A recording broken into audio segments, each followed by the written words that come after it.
In a highly breakable, often shakeable world, it's good to know that some things never change.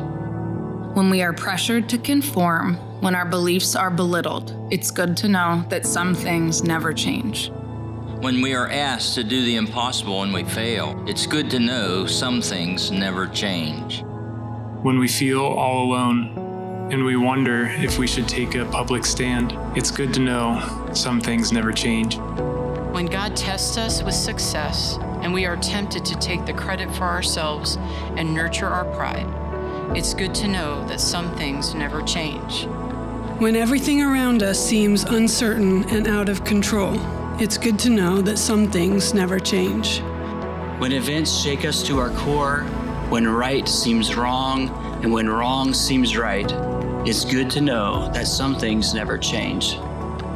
When pain and suffering put our faith to the test, And the foundations we build upon seem like leaves in the wind, It's good to know that there's a rock, there's a refuge, there's a promise, there's a goal.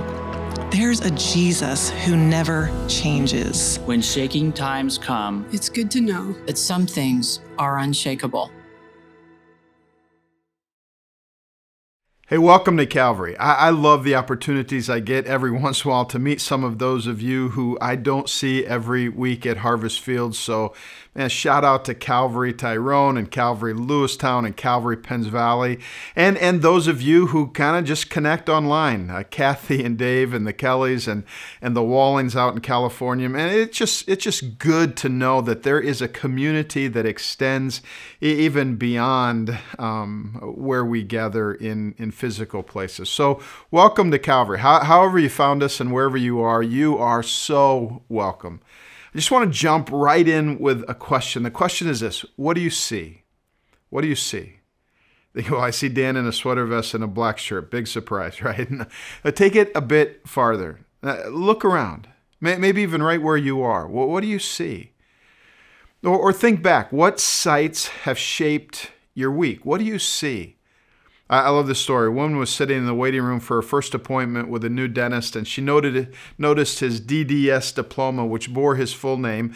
And as she read the name, she remembered this tall, handsome, dark-haired boy with the same name. He had been in her high school class so many years ago. Could this be the same guy she's thinking that I had a crush on way back then? But that thought quickly went out of her mind, flew out of her mind when she met the balding, gray-haired man with deep lines on his face. She thought, he's way too old to have been my classmate. But still, after he examined her teeth, she couldn't help but ask, did you happen to attend Morgan Park High School? Yeah, he said, a smile on his face. I'm a Mustang. When did you graduate, she asked. 1959. Why do you ask? He replied. You were in my class, she exclaimed. Really? He said, looking closely at her. What did you teach?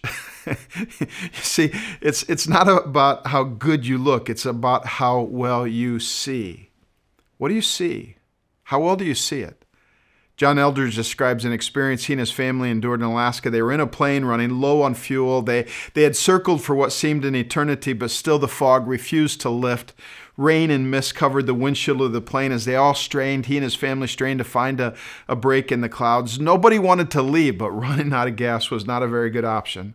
The weather was rough, and below them was the ocean. I mean, if they survived the crash, it'd last about 7 minutes in the icy water. 3 more minutes, the pilot yelled above the drone of the plane's engines. Then we'll have to turn back. We'll give it one more pass. He and his family had come to see Fairweather Mountain. Eldridge writes these words: Fairweather Mountain is totally misnamed. With a name like that, don't you picture some lovely place in Hawaii or maybe Costa Rica? Balmy breezes, gentle green slopes, the weather always, well, fair. No, these mountains explode 15,000 feet above sea level right off the coast of Alaska. Sheer cliffs and foreboding glaciers. Some of the world's worst weather hangs out here. The pilot was yelling. They get their name because you can only see them in fair weather. What idiot came up with that cleverness, Eldridge thought. They ought to be named the Peaks of Frozen Death or the Don't Even Think About It Mountains. Fair weather, around here that means maybe 20 days a year if you're lucky. Well, that day they got lucky. With minutes to spare, the clouds parted, and they had this breathtaking view of a lifetime. Vertical granite walls that rose and fell thousands of feet on either side, white cascades of ice falling through thin air, 20 days a year, if you're lucky. Do you ever feel like when it comes to what you see, you're just not lucky? Like I'm living my life in a fog, 20 days a year, maybe I get clarity. So what I'm saying is that when it comes to reality, we all need to be reminded that there is more. In fact, say this to yourself. There's more than I can see. There's more than I can see. Isn't this what Paul was describing when he wrote in 2 Corinthians 4:18, so we don't look at the troubles. We don't fix our eyes on the troubles. We don't look at the troubles we can see now. Rather, we fix our gaze on things that cannot be seen. For the things we see now will soon be gone, but the things we cannot see will last forever. The things we see now will soon be gone, but there are unseen things that will last forever. In other words, some unseen things are unshakable. So what do you see? And do you believe there's more than you can see? And I'm not talking about conspiracy. Some of us have gotten really good at believing there's more than we can see. I'm not talking about worry or fear, believing that there's more bad stuff than will ever even happen. But we do it all the time, right? We believe in things that we don't see, even in science. Dark matter, dark energy. One publication said that the normal matter that we can see and measure and prove and feel and taste and touch, it makes up about 5% of the universe. If you know anything about particle physics, you know about the Higgs boson particle. For over a generation, scientists talked about and believed in this particle that no one had ever seen, measured, or even proven exist. And yet they believed it was so fundamental in shaping the universe that some scientists called it the God particle. There's more than we can see. In the last 30 months, I've had some variation of that thought over and over and over again. There's more here than we can see. As we've been going through what we've been going through, I've thought, there's more here than we can see. What is God doing? I'm not talking about physics or QAnon. I'm talking about spiritual realities. I'm talking about heavenly places. I'm talking about the love of Jesus and God at work in our world. I'm talking about the resurrection power of the Spirit of God in our church, in our schools, our neighborhoods, and our workplaces. There's more than we can see. Maybe one of the reasons why we find ourselves in such a struggle today. Think about this. Is this true for you? With so many different things, so many different struggles, it's because at least when it comes to God's stuff, we've come to believe that what we can see is all there is to see. But what if there's more? What if Paul is right? That what's unseen is actually more real than what's seen. I think that sounds a little bit like crazy talk. When what is unseen is more real to you than what is seen, it's like, I don't know, you may have a problem. You might need medication. But what if what is unseen is not always unreal? What if sometimes unshakable is also unseen? So I think this is the truth that the writer of Hebrews is digging out in Hebrews chapter 11. Before the chapter we've been looking at, we call that the faith chapter. In verses 1 through 3 of Hebrews 11, he writes, faith shows the reality of what we hope for it is the evidence of things we cannot see. Through their faith, the people in days of old earned a good reputation.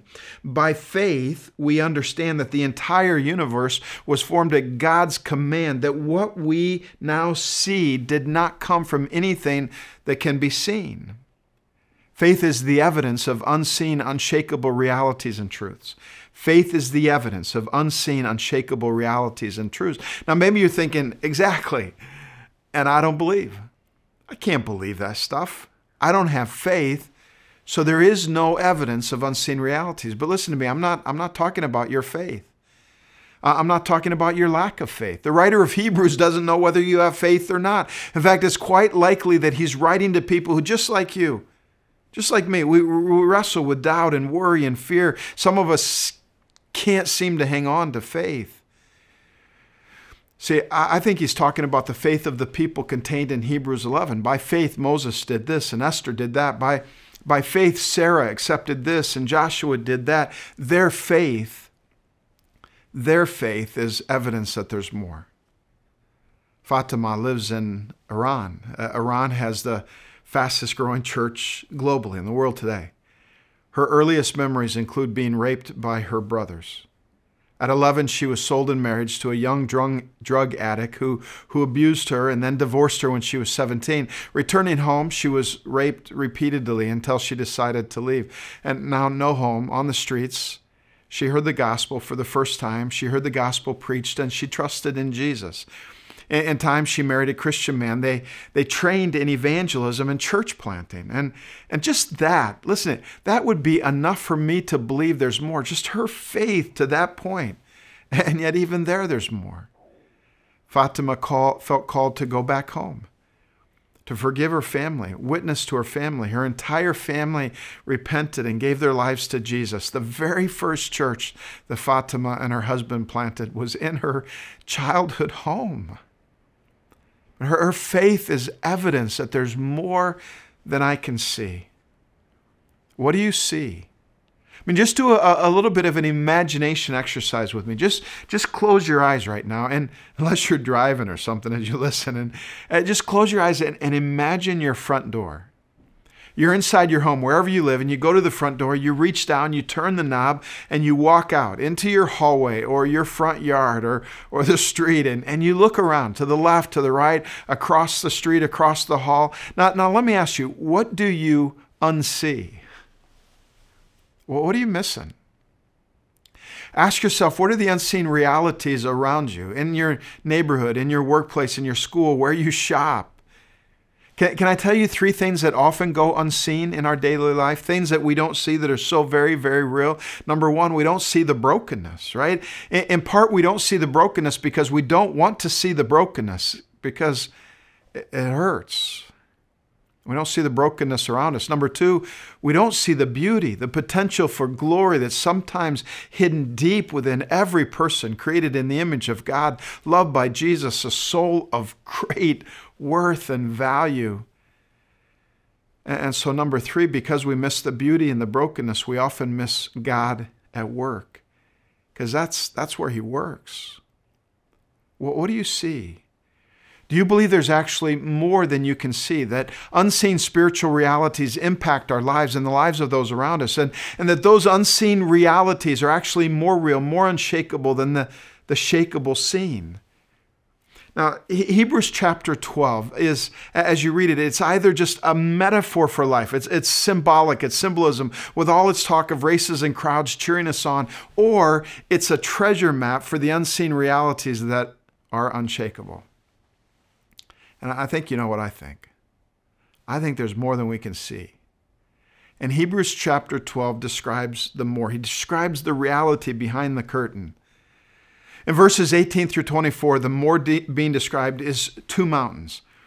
Now, just to set the context, let me tell you what I believe. I believe there's only 2 mountains. In fact, I think that's part of the message here. We want there to be more mountains. We want to choose among the many choices the mountain whose heights we desire to climb. And I want what I want to pursue as I climb my mountain. But listen to me, there are only 2 mountains. There's no political power or most popular mountain. There's no king of the mountain mountain. There's no comfort and security and stuff mountain. There's just 2 mountains. The first mountain is described in Hebrews chapter 12, verses 18 through 21. And here's what it says. You have not come to a physical mountain, to a place of flaming fire, darkness, gloom, and whirlwind, as the Israelites did at Mount Sinai. For they heard an awesome trumpet blast and a voice so terrible, they begged God to stop speaking. They staggered back under God's command. If even an animal touches the mountain, this mountain, it must be stoned to death. Moses himself was so frightened, it says, at the sight that he said, I am terrified and trembling. Now, this is the mountain where the people of Israel first encountered God, Mount Sinai, the mountain of God on the far side of the wilderness. And after they were delivered from Egypt in the midst of plagues and curses and the angel of death, this is the mountain where they came. This is the mountain where Moses gathered the 10 commandments, the rules for following God. This is the mountain where the people were so afraid of God, they said to Moses, you talk to God and tell us what He says, because if we talk to God, we'll die. This is a mountain where God's voice staggers us. It's a mountain of darkness and gloom and fear. This is not your mountain. This is the mountain of God before the cross of Christ. This is trying hard and failing often and never measuring up. This is the mountain of God's great disappointment, where God promises His power but not His presence, because He won't give Himself to us as we are. But this is not your mountain. Listen, this is not your mountain. Not if you believe in Jesus, not if you have surrendered your life to Jesus, not if you have experienced God's grace and His heart opened up by the gift of Christ on another mountain.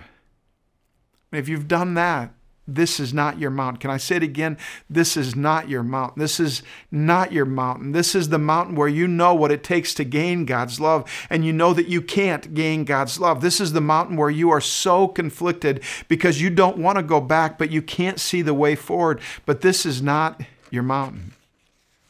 If the unshakable Jesus has your life, this is not your mountain. And there's far too many of us who are living like this is our mountain. But it's not your mountain.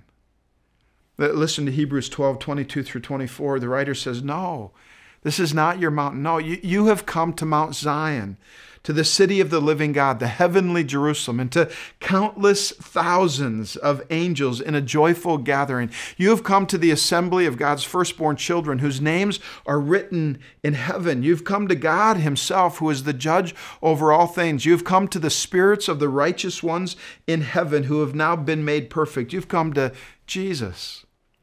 You've come to Jesus, the one who mediates the new covenant between God and people, and to the sprinkled blood of Jesus, which speaks of forgiveness instead of crying out for vengeance. Did you hear that? You have come. It doesn't say one day you'll come. It doesn't say you're in the process of coming. It doesn't say, I'm not sure that you're going to make it. I hope you find your way. It says you have come. You're here. You've come to a joyful gathering in the midst of worship already begun. This is your mountain. This is your home, this joyful gathering. When you feel like your life is filled with dark alleys and never-ending pits of gloom, and even when all you can see around you is a barren wilderness, I'm telling you, there's more than you can see. You've come to the city of our living God, where light is like the air we breathe and joy grows on trees. You've come to a city where worship never sleeps. When we worship, we never start it. We enter it.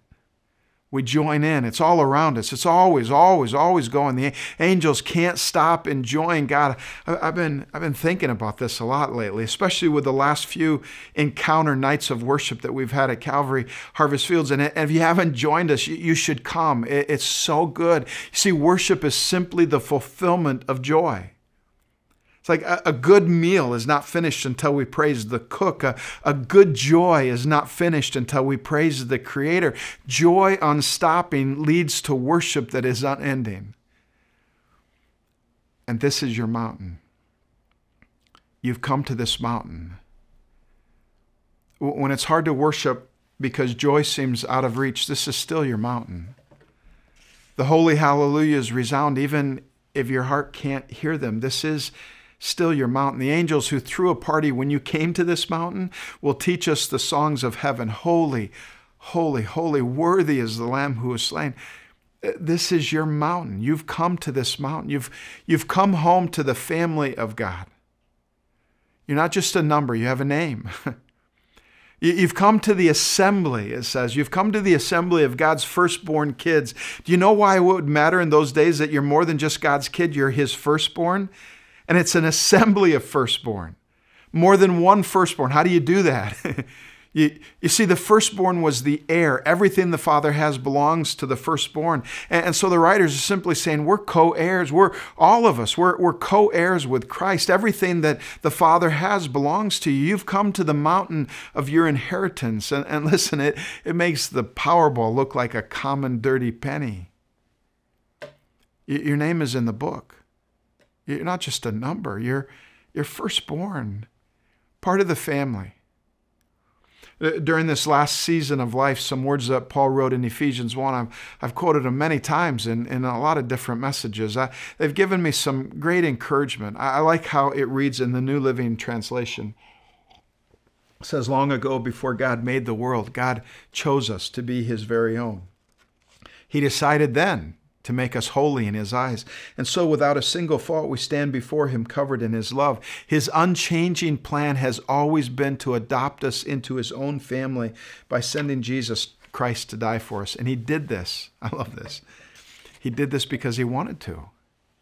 Didn't have to. You're not the have to of God, you're the want to. I mean, ponder that. Long ago, before the most grand and awesome of any part of God's creation was even a gleam in Father God's eye, God loved you and he chose you. He fashioned your heart with his heart as a model. The warrior poet David tells us that as he formed you in your mother's womb, he dreamed dreams about your life. He looked forward to all your days. It's been his unchanging plan to adopt you into his own family by sending Jesus to die for you. And he did this because he wanted to. He wanted to. He wanted to. I mean, let that settle in. You are covered in his love. God is so for you. This is the mountain to which you have come. You are relentlessly loved with a lavish affection. So would you just let God love you? Nobody knows you better. He knows everything you've ever done and everything that's been done to you. And still he says, come. He knows every secret place and every shameful moment. And still he says, come. With your broken hearts and your doubts, with your distractions and your anger, with all your failures and lusts and wrong desires, he says, come. The Apostle John exclaims, see what great love the Father has lavished on us, that we should be his kids. Do you understand? You're not just another broken mom who needs help. You're his daughter. You're not a disappointment. You're his son. You have a forever family. This is your mountain. You've come to this mountain. You've come to Jesus, the overflowing grace of Jesus, our mediator who made a way for us to come. I love the story that Philip Yancey tells of coming home. He tells the story of a young girl who grows up in a cherry orchard near Traverse City, Michigan. Her parents can't understand her nose ring, the music she listens to, the length of her skirts, and so they struggle. She wants freedom. They want limits. She wants loud. They want soft. She wants late. They want early. One night emotions are boiling. I hate you, she screams at her father, and that night she acts on a plan she's mentally rehearsed scores of times. And she runs away from home. She'd been to Detroit once with her church youth group to watch the Tigers play, and she figures it's the last place her parents will look. The second day there, she meets a guy who drives the biggest car she's ever seen. He offers her a ride, buys her lunch, gives her a place to stay and some pills to make the stay more pleasurable. Before long, she's part of his escort service. Underage men pay a premium for her. She lives in a penthouse and orders room service, and sometimes her thoughts travel back home, but she'll never go back. A year later, when the first pale signs of sickness appear, it's amazing how quickly the boss turns mean. Can't mess around these days, and before she knows it, she's out on the street without a penny to her name. Winter blows in, and she's sleeping on the metal grates outside big department stores. Dark bands circle her eyes, her cough gets worse. Life is not safe, and one night as she lies awake listening for footsteps, she realizes how alone she is. Like a little child again, lost, scared, belonging to no one, she begins to cry. She wants to go home. She pulls her legs tight underneath her and shivers under the papers that she's pulled over her coat, and suddenly this single image fills her mind. It's May in Traverse City when 1,000,000 cherry trees bloom at once with her golden retriever dashing through the rows of trees, chasing a tennis ball. And now she's sobbing. More than anything else in the world, she just wants to go home. 3 phone calls, 3 no answers. 2 times she clicks the red button without leaving a message. But the 3rd time she says, Dad, Mom, it's me. And I'm just wondering about coming home. I'm catching a bus up your way. It'll get there about midnight tomorrow. If you're not there, I guess I'll just stay on the bus till Canada. It's a 7-hour bus ride from Detroit to Traverse City, a long time to imagine why going home won't work. She wonders if they'll even come, what they'll say. And she practices her speech, right? Dad, I'm sorry. I know I was wrong. It's not your fault. Dad, can you forgive me? As the bus rolls into the station, the driver announces 15 minutes, folks. That's all we have here. 15 minutes to decide her life. She checks herself in her mirror, smooths her hair, looks at the tobacco stains on her fingertips, and walks into the terminal, not knowing what to expect, but never once has she ever considered that she might see something more.